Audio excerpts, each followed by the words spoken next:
अस्सलाम वालेकुम नाज़रीन, मैं हूँ आपका होस्ट ज़ुहैब आरिफ। आज मुझे मीरपुर ज़ात कश्मीर नाज़रीन, ज़्यादातर जो लोग डॉक्टर बनते हैं वो MBBS करके ENT बनते हैं या किसी और चीज़ में स्पेशलाइजेशन हासिल करके, या ज़्यादातर डेंटिस्ट कम सुनते हैं।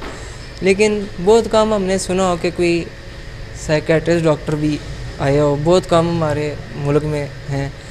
इस वक्त हमारे साथ डॉक्टर शकील DHQ हॉस्पिटल में सुबह के टाइम बैठते हैं। इसके अलावा बेनज़ीर मेडिकल कॉलेज में प्रोफेसर भी हैं, साइकेट्रिस्ट डॉक्टर हैं। इनसे हम बात करते हैं। सर बहुत बहुत शुक्रिया, आपने वक्त दिया। सर ये बताएं कि ये जो साइकेट्रिस्ट डॉक्टर्स हैं, इनके पास किस किस्म के मरीज़ आते हैं ज़्यादातर? बेसिकली तो साइकेट्री नफ्सियात के हवाले से जो इलाज होता है उसको हम कहते हैं ज़हनी नफ्सियाती मसाइल। उसमें बच्चों के, बड़ों के, बूढ़ों के, औरतों के सब तरह के मसाइल होते हैं। हाँ, हमारे माशरे में जो कामन है वो डिप्रेशन बहुत कामन है, जिसे ज़हनी तनाव कहते हैं। इसके अलावा एंग्जाइटी के डिसऑर्डर्स हैं, वो बहुत कामन है। इसके अलावा शिज़ोफ्रेनिया है, एक बाइपोलर डिसऑर्डर है, ये भी मूड डिसऑर्डर है, वो बहुत कम मिलते हैं। और एक सबसे बड़ा मसला जो अलार्मिंग मसला बनता जा रहा है आजकल के दौर में, वो है ड्रग सब्सटेंस मिसयूज़। ये जो लोग नशा करते हैं, चर्स का, पाउडर का, आइस का, ये बहुत बड़ा एक अलार्मिंग साइन है। और अनफॉर्चुनेटली इसमें हमारी यंग जनरेशन वाले है। मैं पर्सनली ज़ाहिर है मैं कंसल्टेंट हूँ, DHQ में काम करता हूँ, बेनज़ीर भुट्टो मेडिकल कॉलेज में जाता हूँ, प्राइवेट हमारा सेटअप भी है, नांगी में करते हैं।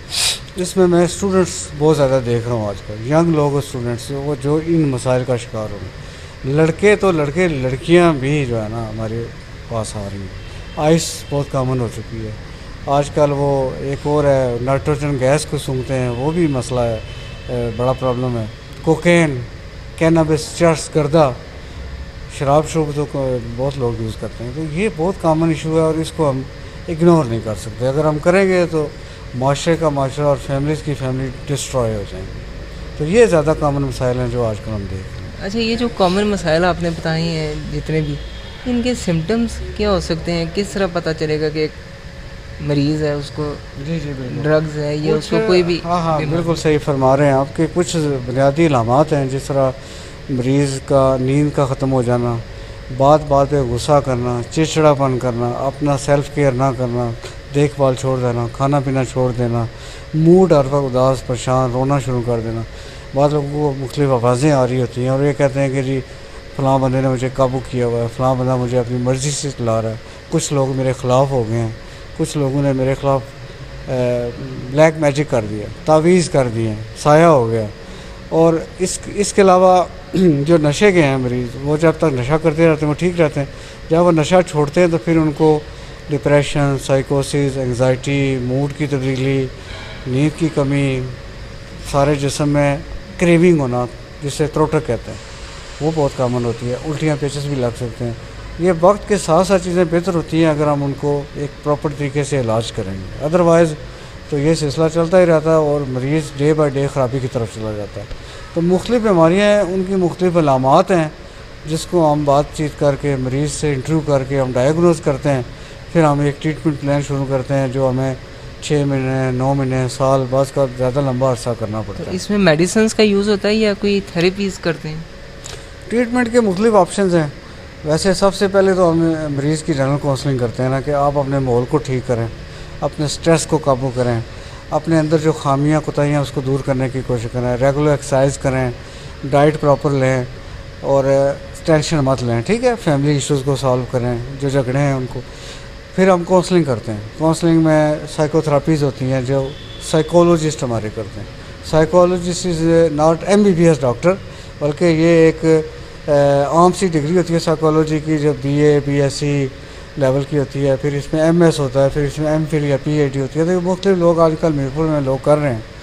उसके बाद फिर हमारे पास पेशेंट को हम ड्रग्स का ट्रीटमेंट करते हैं। जब वो बीमारी की शिद्दत बढ़ जाती है, एक ख़ास हद से ज़्यादा चली जाती है और मरीज़ कंट्रोल नहीं हो रहा होता, फिर हमें दवाइयाँ मखसूस देनी होती हैं, जो कि डिप्रेशन, एंग्जाइटी, नींद की दवाइयाँ, मूड की स्टेबल करने वाली दवाइयाँ बहुत सारी होती हैं, वो लंबी लाइन है। इसके अलावा हम स्पेशलाइज्ड ट्रीटमेंट करते हैं। जिस तरह अगर मरीज़ दवाइयों से कंट्रोल नहीं हो रहा तो उसको बिजली का इलाज ECT कहते हैं, वो एक मशीन होती है जिसके थ्रू लो वोल्टेज करंट हम दिमाग के ऊपर देते हैं, जिससे मरीज़ की कैफियत आस्ता आस्ता बेहतर होना शुरू हो। मुख्तलिफ ऑप्शन हैं हमारे पास, लेकिन है कि मैं तो ऐसी ट्रीटमेंट करता हूँ कि स्टेप वाइज चलना चाहिए। अगर आपको हल्की बीमारी है तो हो सकता है कि काउंसलिंग से और साइकोथेरापी से ही बेहतर हो जाए। अगर दरमियाना दर्जे की है तो उसको हम दवाई से ट्रीट कर सकते हैं। अगर शिद्दत तक चली गई है तो उसमें ECT का भी इस्तेमाल हम करते हैं।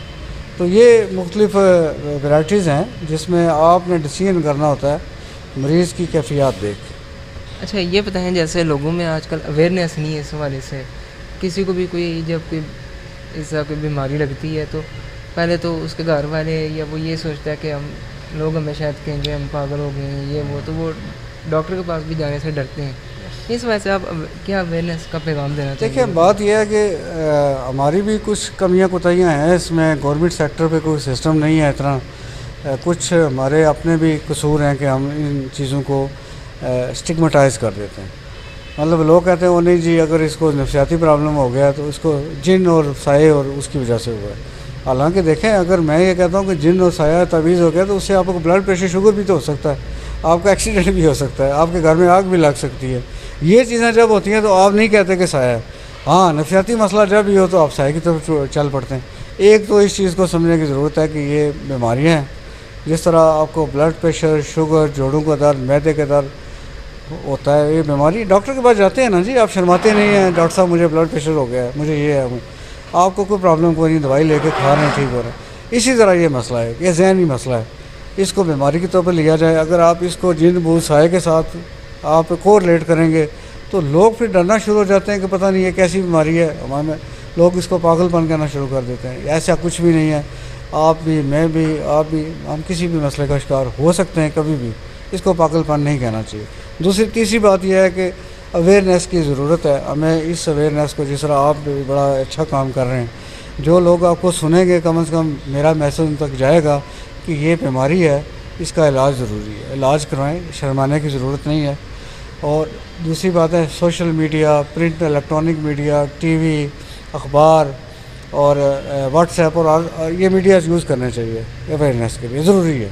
मैं ख़ुद कोशिश करता हूँ, मेरे साथ पता नहीं आप ऐड हैं या नहीं, मैं ऐड करूँगा आपको, कि मैं हर 10 दिन बाद एक पोस्ट लगाता हूँ जिसमें मैं depression, anxiety, bipolar, drug abuse, उन सारी चीज़ों को अवेयर करता रहता हूँ लोगों को। मेरे साथ तकरीबन इस वक्त 5,500 से ज़्यादा बंदा ऐड है, मर्द, औरतें हैं, बहुत सारे लोग हैं, और सारे देखते हैं उसको, कुछ ना कुछ उनको आइडिया हो जाता है डॉक्टर साहब सही कह रहे हैं, ये कोई ऐसी चीज़ नहीं। दूसरी बात है कि हुकूमती लेवल पे सेमिनार्स, प्रोग्राम्स, वॉक कराना, लोगों को अवेयर करना, कम्युनिटी लेवल पे जाके स्कूलों में, कॉलेजों में, जिस तरह के ड्रग अब्यूज़ का मसला बन रहा है। तो एक प्रोग्राम मैंने आपकी मस्ट यूनिवर्सिटी में किया था, उसमें हालांकि टॉपिक ड्रग अब्यूज़ पे नहीं था, दूसरा डिप्रेशन थी, लेकिन मेरा ख्याल है कि उस पर ही सेमिनार होने की ज़रूरत है। मैं मस्ट के तो बहुत सारे बच्चे इंजीनियरिंग या दूसरे शोबों में पढ़ रहे हैं। अनफॉर्चुनेटली हमारे MBBS के बच्चे जो डॉक्टर बन रहे हैं वो भी यही काम कर रहे हैं। बेशुमार बच्चे मैंने देखे हैं, मैं यहाँ नाम नहीं लेना चाहता, वो भी नशों का शिकार हो रहे हैं, और बड़ी बदकिस्मती है। इस अवेयरनेस को जब तक हम नहीं लोगों को बताएंगे, हमारे मसाइल बढ़ते रहेंगे और हम इन मसलों का शिकार होते रहेंगे। अच्छा, ज़्यादातर जो देखा गया है, जो यूनिवर्सिटी में डिग्रीज़ जो हैं वो MBBS करवाई जा रही है, लेकिन आप क्या समझते हैं, ये जो जैसा साइकेट्रिस्ट के वाले से भी क्या कोई डिग्री होनी चाहिए यूनिवर्सिटीज़ में या नहीं? नहीं, वो डिग्री तो है, MBBS तो बेसिक कोर्स है ना, वो आप 5 साल सारे सब्जेक्ट पढ़ते हैं उसमें, फर्स्ट ईयर से फाइनल ईयर तक, ठीक है। उसके बाद आप हाउस जॉब करते हैं 1 साल की, वो भी सबके लिए लाजमी है। हाउस जॉब के फ़ौरन बाद आपको डिसाइड करना होता है कि आपने किस फील्ड में जाना है। जैसे आपने शुरू में कहा कि बहुत सारे डॉक्टर जो है ना वो ENT, आई, सर्जरी, मेडिसन, बच्चों वाले फील्ड में, कार्डियोलॉजी में चले जाते हैं। एक वजह ये भी है कि जिस तरह आप कह रहे हैं ना कि लोग स्टिग्मा समझते हैं कि जी ये नफसियाती मसाइल जो है ना ये हमें शर्मिंदा करते हैं, यही बात है। ऐसे हमारे डॉक्टर भी माशाल्लाह यही समझते हैं, वो यही कहते हैं कि अगर आप साइकेट्रिस्ट बनेंगे तो आप खुद ज़हनी मरीज़ बन जाएंगे। ऐसी कोई बात नहीं है। अगर आपके अंदर ऐसे मसाइल हैं तो आप मरीज़ बन भी सकते हैं। अब एक कार्डियोलॉजिस्ट है, वो दिल का शोबा चुनता है, तो क्या हम ये कह सकते हैं कि उसको कभी हार्ट अटैक नहीं हो सकता? ऐसा तो नहीं है ना, हमारे किसी को भी लग सकती है। तो ये बातें एट्रीब्यूट करना बहुत गलत है। मेरे कई कोलीग ऐसा कहते रहते हैं, लेकिन मैं उनको समझाता हूँ यार ऐसा नहीं है।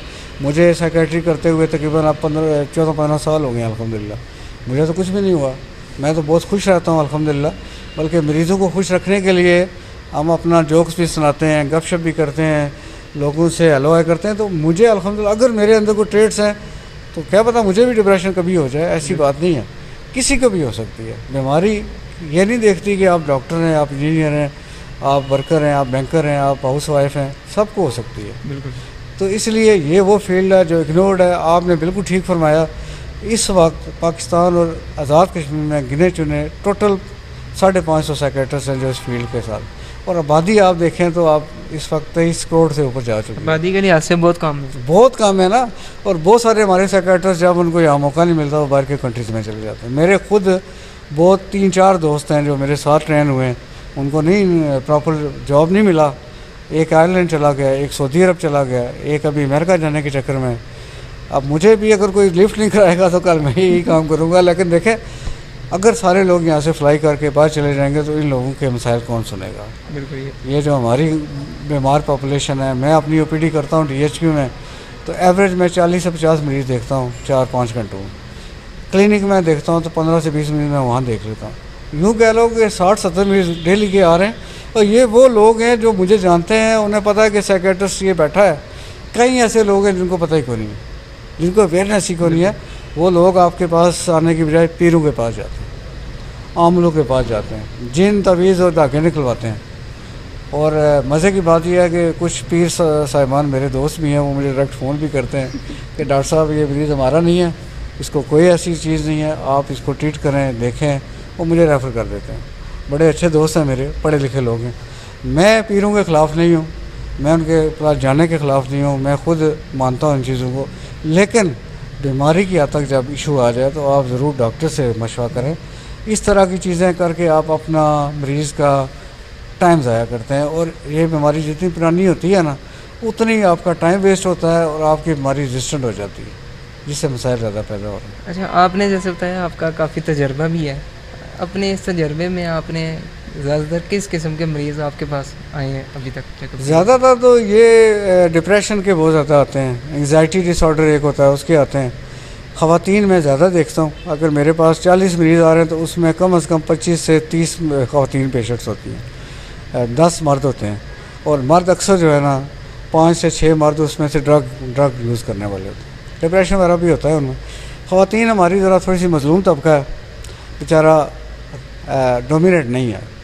मर्दों की मार भी खा लेती हैं, ससुराल की बातें भी सुनती हैं।